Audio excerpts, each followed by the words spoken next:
I started to research a lot Jewish roots and Jewishness, and I wanted to know what it is that Judaism is about. What does Judaism believe? So I started to study their writings, and their writings include Talmud, Zohar, Kabbalah, Shulchan Aruch, which is their Jewish law, or it's called Halakha. And I started to expound on listen to a lot of teachings by rabbi. I would open up a lot of videos that Chabad rabbi would specifically teach on halakha and on Talmud and explain certain things. And I started to see that there is a huge discrepancy between Christianity and Judaism, that Christianity has absolutely nothing to do with Judaism. Judeo-Christianity, as often as referred to, is oxymoron statement. It's diametrically opposed.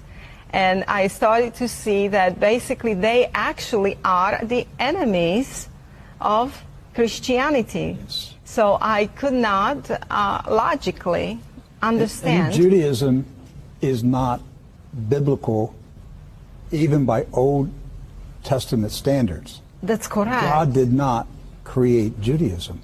Exactly. Judaism as we know it today is basically Pharisaism. Judaism is not true faith. It's not nothing that God has given. It's what Jesus condemned. Exactly. Right. So I started to notice that we have the same battles today as first century Christians, as apostles, and that our enemies are the same enemies as enemies of Jesus. And it was the Pharisees with their oral law.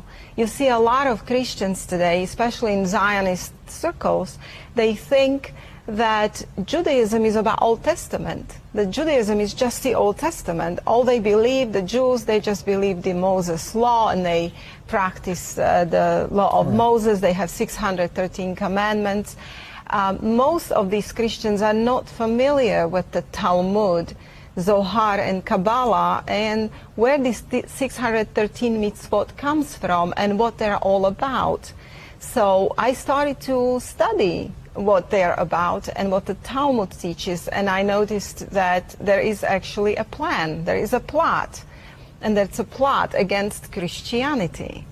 And I could not logically understand why would Christian leaders form friendships with Jewish rabbis. Take the next several minutes and summarize what is this plan that you've discerned?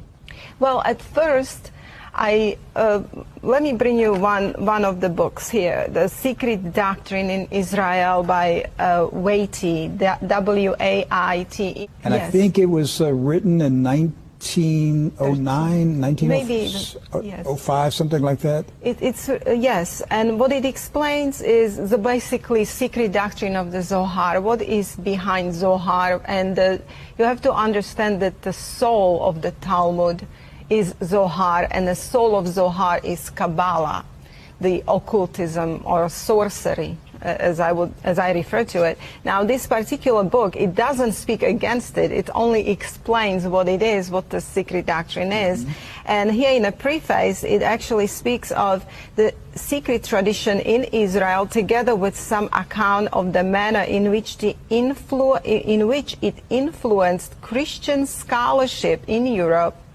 during 16th, 17th, and 18th centuries.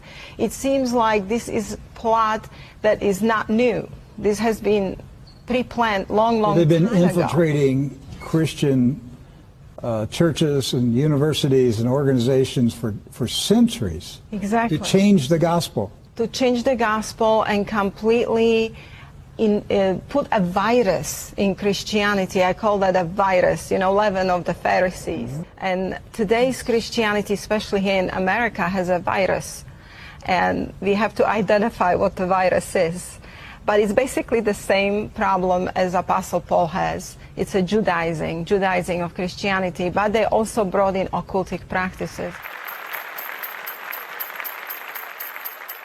But anyway, as far as I was studying this, I came to a really shocking information. And here on this page, I highlighted it.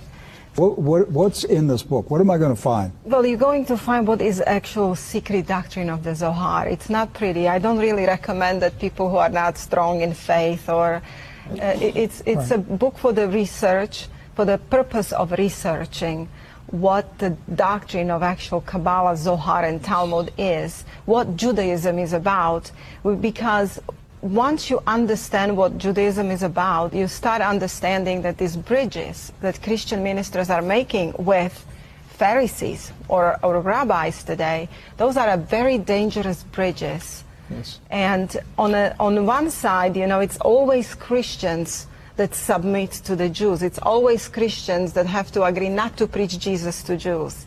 You see, the Jews, they don't compromise. They will never compromise what they believe. But the Christians are ready to compromise. And why? Because they have wolves for teachers. Yes. Who have actually made bridges with the Pharisees, the enemy of Christ. But in this particular book, I just want to read you a little bit what got me understanding what the plot is against Christianity. It says here, according to the Midrash Talpigoth, the Messiah will bring eternal peace, which of course was understood by the Israelites as peace for Israel, plus that which may follow extermination for all who did not enter by conversion into the house of Jacob. So extermination. Yes. So basically what they teach is that if Gentiles or Christians do not attach themselves to the Jews, they will be exterminated. And of course, we are well known for our Noahide laws, that we brought this to a light. So then you go to Talmud and you start reading what is the plan for Gentiles. You see, Judaism is a two-tier system. Judaism puts the wall of partition back. It's the Jews and non-Jews. And according to Judaism, non-Jews are different species. They are not, they're humans, but they're not at a level of the Jews. Jews are supposedly divine. They're light of the world. They're the chosen. They have life of Hashem inside of them. That's the way they explain life of God inside. And the Gentiles, they can never achieve it. They're different species. They're on animalistic level. And the only way for Gentiles to make it to the world to come is to attach themselves to the Jews. And how do they do that? Well, through the Noahide laws, 7 Noahide laws. What percentage of Jews in the world believe that trash? Well, in the Zohar, Talmud, and Kabbalah, the entire thing is separation of people to Israelitic and non-Israelitic, according to the book called Jewish Utopia. Now, they are building their own kingdom. It's the Jewish earthly kingdom with headquarters in Jerusalem, where their AI Messiah will be, and they're going to rule the world through the law. It will be international. One law, one religion, basically, Luciferian religion. So yes, in a Talmud, this is the Jewish earthly kingdom, and this is why the Zionist Christianity have embraced Chiliasm. Which means 1,000. Right, 1,000. Where they get the 1,000-year millennial reign. Exactly, which is a focus on earthly millennial kingdom. And this is how Jews and Christians are getting together, and Christians are so deceived, thinking that they are working for the good thing, for the Jews, like they're helping the Jews. The Jews are supposed to get this kingdom. Yet this is Zoharic doctrine, and it does not have good intention. As I said, that they want to rule the world, they want to get Gentile riches, and they want to rule the Gentiles. They don't consider Gentiles fully human beings. And in fact, as an end game, they have this strange doctrine, Adam Kadmon doctrine, which Adam Kadmon originally was, according to Zohar and Talmud, he was androgynous. Adam, like he wasn't male, or he was male female in one body, and this is why you see this transgender agenda today, and there are laws, very serious laws, passing in Alberta, Canada. Is Zionism behind the transgender movement? I don't think Zionist Christians are aware of this. They're not aware of many details of what is Zionism. But I think that, yes. Does the transgender movement get its origin in Zionism? Yes, it gets its origin in Zionism, and it gets its origin in the Talmud, Zohar, and Kabbalah. It's a Kabbalistic doctrine of Adam Kadmon, which is eventually they have this doctrine called Tikkun Olam, repairing the world.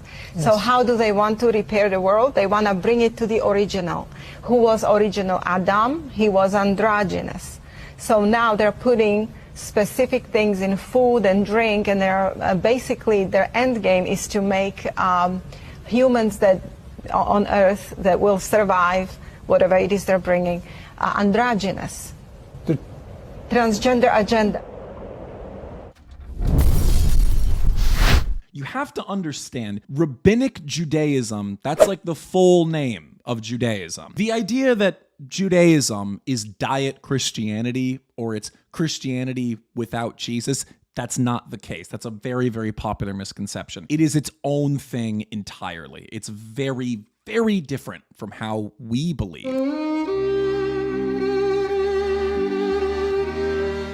People think the Talmud is just a book that you can go buy. It's not. The Talmud that we're largely referring to is the Talmud Bavli, the Babylonian Talmud. Little background. So Talmud itself is two specific big books, big compendiums, the Mishnah and the Gemara. Jewish tradition holds that when Moses received the 10 Commandments at Mount Sinai, he also received the Mishnah, the oral law. The oral law is the passed down oral tradition of the Jewish people. It's more extensive and expansive than obviously the 10 Commandments. It's believed to have been upheld by the priesthood, the Kohani. Obviously, 70 AD, Jews get expelled from Jerusalem, and the temple no longer stands. So what originally was held solely as an oral law being passed down and around in the temple, that can't exist anymore. So a bunch of the original chief rabbis got together and decided to write it down into a proper compilation called the Mishnah. Now let me note, there's one Mishnah. The Mishnah itself is specifically split into Sederim and covers the 6 mainstays of life: agriculture, festivals, marriage and family law, civil and criminal law, temple rituals, and purity laws. Now, the Mishnah itself, this isn't really what we're worried about. The Mishnah itself is actually pretty basic. It's not nearly as long as the Gemara. They believe that Moses gave the law. When I say the law, I mean this grand overarching thing about every single aspect of life. Everything they do has to be seen from a perspective of the law. Their religion is basically based around reading a book of law and then debating law. This is the center of their faith identity. And so, debate the law, they did. This is where we get the Gemara.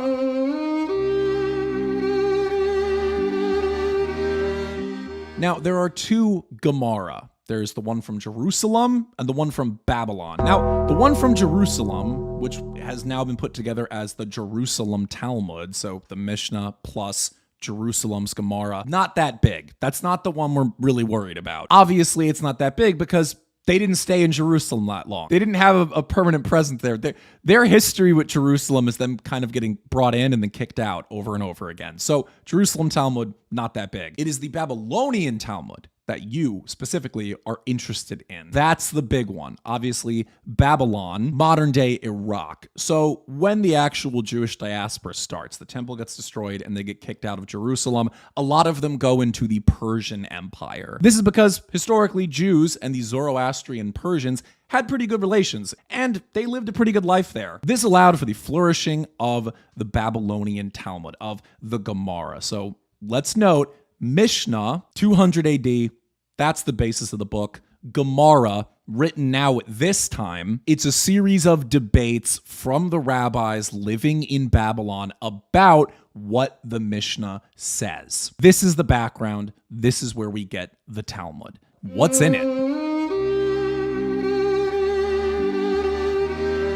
Now, the Talmud Bavli, the Babylonian Talmud, this document that we're talking about, it's organized like the Mishnah, where it's put into 6 parts. 6 Sederim, 6 big major orders, 63 tractates. Now, the 63 tractates are the debates. It's like copies of the debates that occurred. Now, you have to understand, the way in which the Talmud works is that some parts are debates and then some parts are stories. Like, they're kind of just thrown in there. You have to understand, things like witchcraft or sorcery, while to us may sound conspiratorial and somewhat insane, it's part of the Talmud, like, significantly. You have to understand, the rabbis of old, they weren't just religious teachers. Rabbinic Judaism, because it surrounds rabbis, the rabbis are seen to have like a spiritual power. That power being kind of like equal to that of God. The Jewish perspective on God is not the same as the Christian. Jewish perspective is that God is kind of this overarching energy, like a sentient energy that is equal to that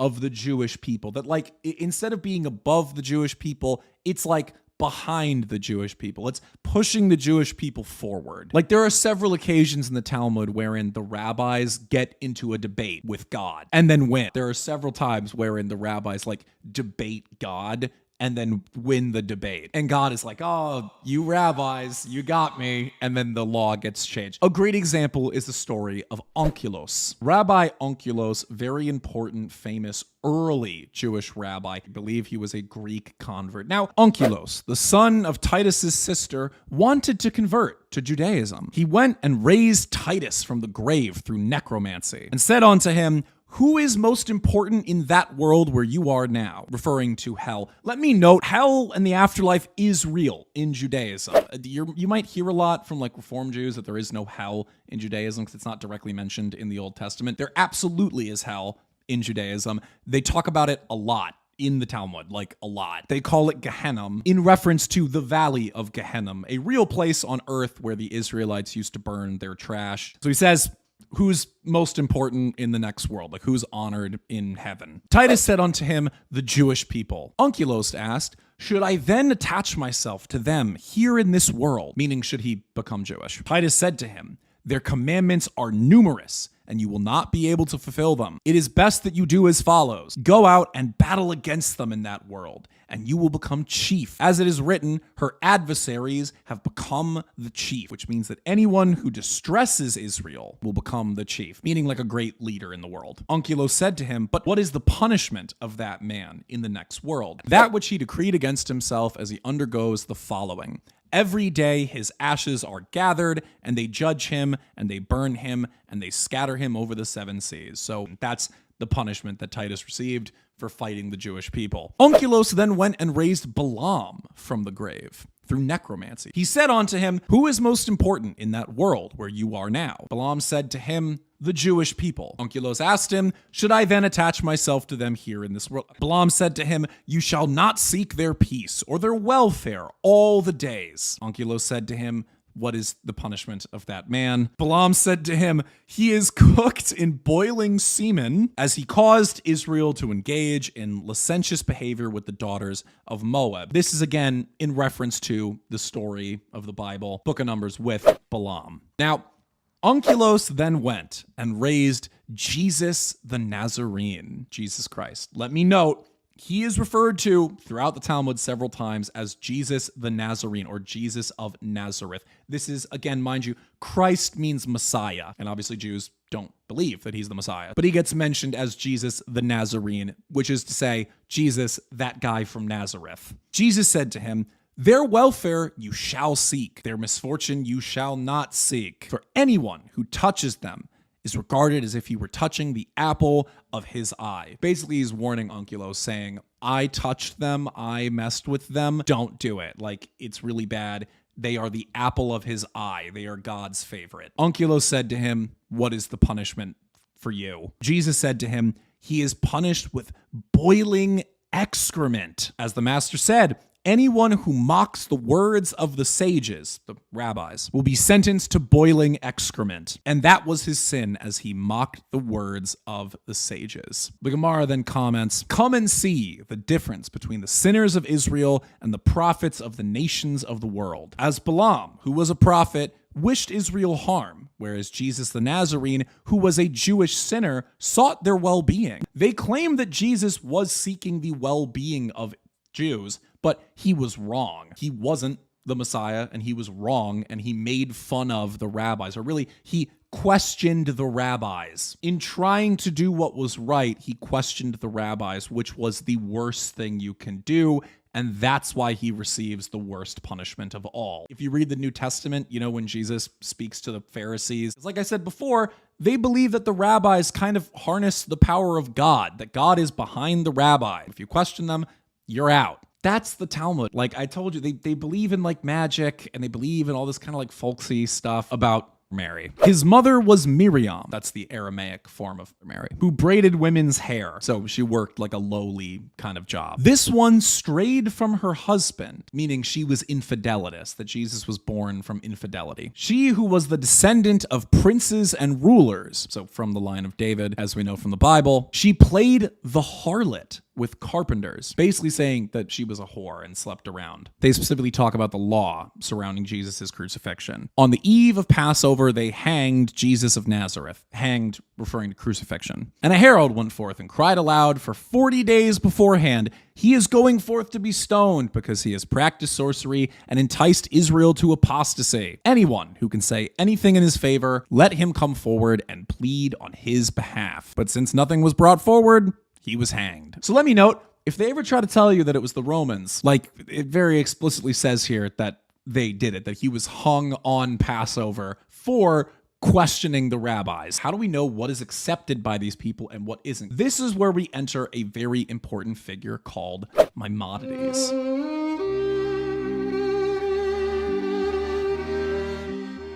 Quick background, Maimonides was a guy who lived in Muslim Spain. Jews during Muslim Spain were very wealthy. He moves to Egypt and he begins his life's work, a book called the Mishneh Torah. That's confusing, right? Because we've talked about the Mishnah. This book is not the Mishnah. It's just called the Mishneh Torah, which literally means teachings on the Mishnah. He managed to compile everything and give a definitive answer. This is approved, this is Jewish law, and this is not. And everything I've read so far was approved by him. So what exactly did he believe? Maimonides was most famous for his sheer disdain for Christians. I'll give you some quotes from him. In the Mishneh Torah, Law of Kings 11:4, he writes, "Jesus of Nazareth, who imagined that he was the Messiah, was executed by the court. He caused Israel to stumble and destroyed many. May his bones be crushed."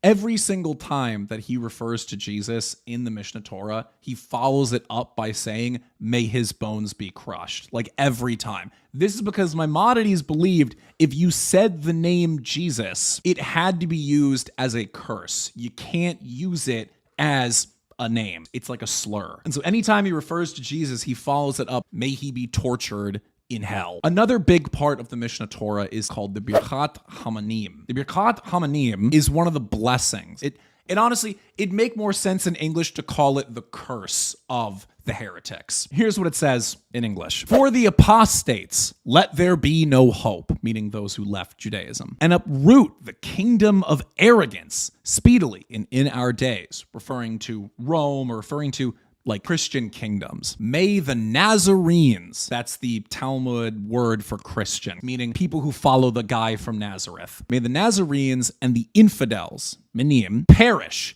as in a moment. Let them be blotted out of the book of life and not be written together with the righteous. You are praised, O Hashem, who subdues the arrogant." All of this synthesizes down in today what these people believe in modern times. We commonly hear the idea that the religion of Judaism is the same as the religion of people like Solomon, of people like Jesus. But no, every single synagogue has a copy of Mishnah Torah, because it's the codified, simplest version of what is accepted in the law and what isn't. All of this is to say that the religion is not derived from the Old Testament in the way that we derive faith. They believe that the Old Testament people are their literal ancestors and that the story is still going on. The story never ended, and that the rabbis, now that's what's important, because the rabbis are supposed to guide the people, because God provided the law and now stands behind Israel, behind the Jewish people, and pushes them forward. This is the religion. This is the Talmud. I'm a Jew, and I just like to say that, in our Bible it says that you're like animals. In the eyes of God, we are all created but as you know, as the Chumash, the Bible says, the Jews are the chosen nation. So you can't exactly consider that when there's testimony from Hashem that we are different. So it's not my opinion, it's Hashem's opinion.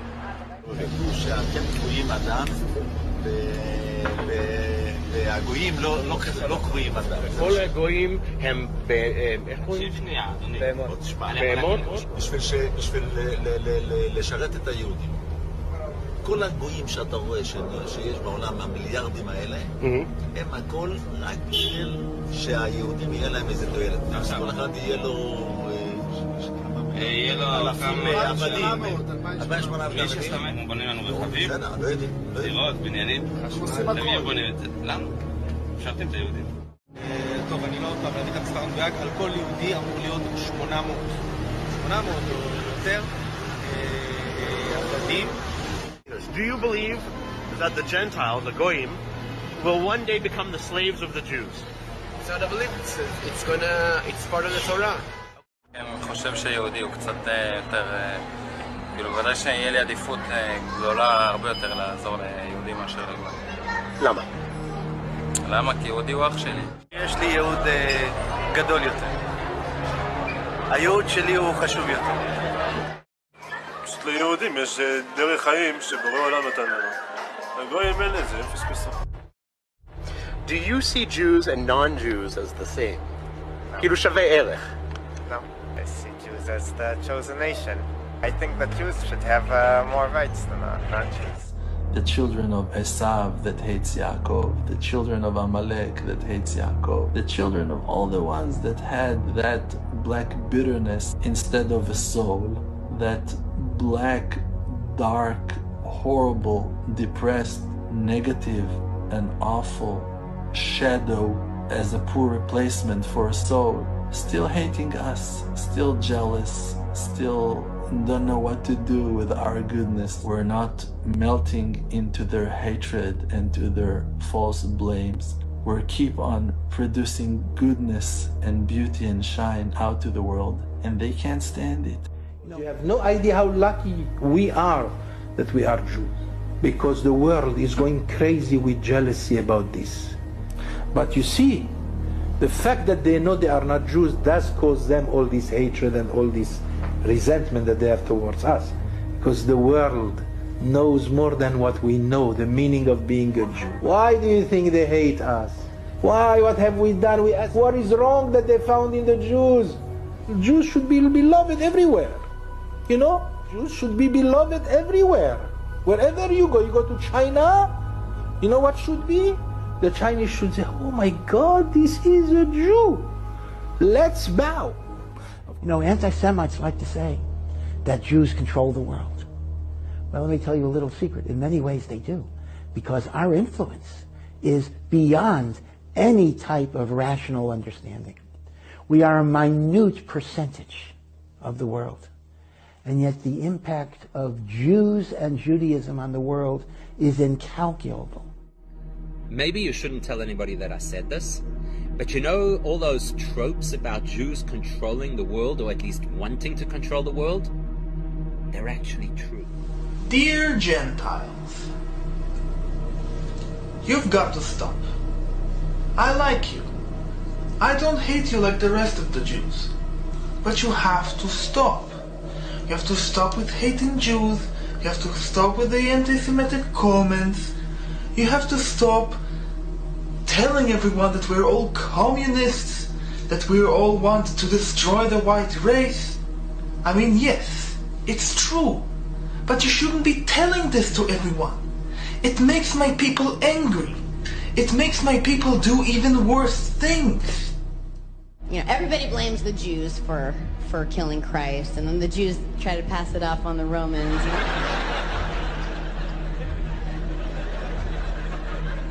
I don't care. Good. I hope the Jews did kill Christ. I'd do it again. I can do it again in a second. If Jesus was here on the cross, I'd spear him. Yeah. And I'd do it again. Give me the spear. Uh-oh. I'll do it again. Give me the hammer and the spikes. I'm putting it up there. I'll do it again. Okay. I liked it the first time, and I'll do it again, Nick. You know what I'm planning this Christmas? No. A mock execution of Jesus Christ. מי שמסית ומדיח, עונשו של כל אחד ואחד, כמו שאותו יימח שמו, אותו אחד מייסד הנצרות, אותו אחד מה שקורה איתו למעלה, עכשיו מאוד הגמרא בגיטי מוזן, מאוד שם הגמרא, דנים אותו בצואה רותחת, חבילה של צואה, של פסולת שיוצאת מהקיבה של בני האדם, וחתולים וכלבים ואריות ונמרים, רותחת, מבעבעת, שם שמים אותו, שם הוא נענש כרקו רגע. זה חבל, את זה לא הבאתם, כל הכנסיות, כל הצלבים שלהם, מתפוצץ לבסיסים, לכל העולם, וכולם יראו את זה. כולם יראו את זה. שכולכם תהפכו לנוצרים, ותאכלו חזיר וטבלרון, ויהיה לכם כיף. אתם רוצים הצופים בבית? בגלל זה אני אצלוב אותך. איך אתה מעז להטיף ליהודים התמימים? אלוהים! למה עזבתני? אתה נאצי ישו, אתה נאצי. טופי! לא, טופי, אני מפחד. אני הלכתי על המים, אני הפכתי צרצרים לעוגה. לא! אני לא ישו. זו טעות. אני משה רבנו. אל תגיעי במסמרים, טופי, לא! זה רק אפק, פחדן. לא! טופי! אלוהים! לא!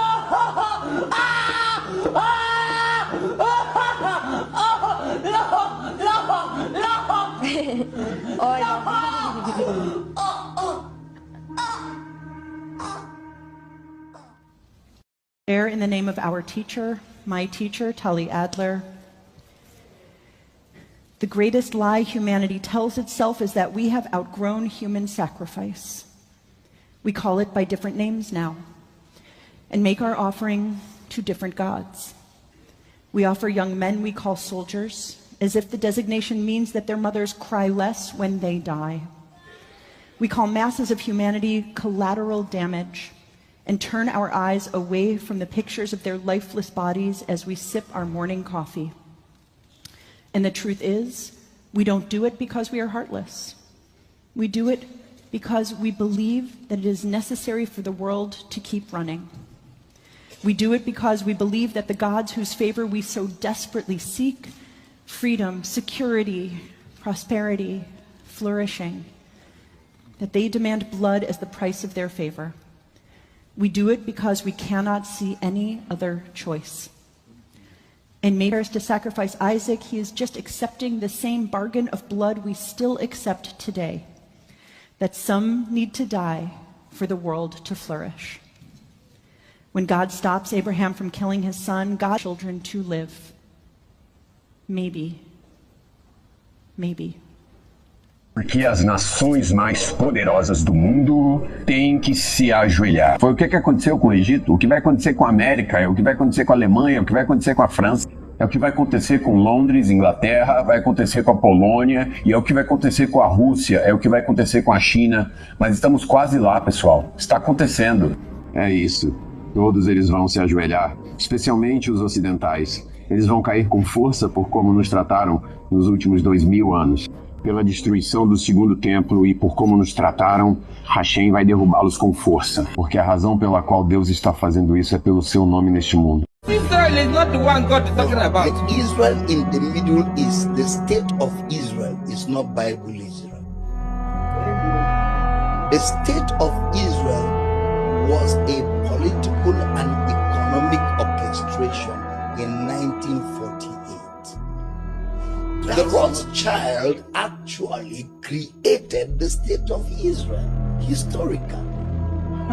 So the Israel you have today in the Middle East is not the Israel in the Bible. So where is the Israel of the Bible? It's no more. Scattered. Because when Jesus came, he put an end to the dichotomy between the Jew and the Gentile. Jesus took the Jew, the Gentile, put them together, and out of the Jew and the Gentile brought out a new kind of humanity that never existed before, which is now the true Israel of God, which is not measured by circumcision in the foreskin, but circumcision of the heart. That's where the Bible teaches it. So today, the Israel of God are those that are born of God by believing in the gospel of Christ. Somewhere in the middle.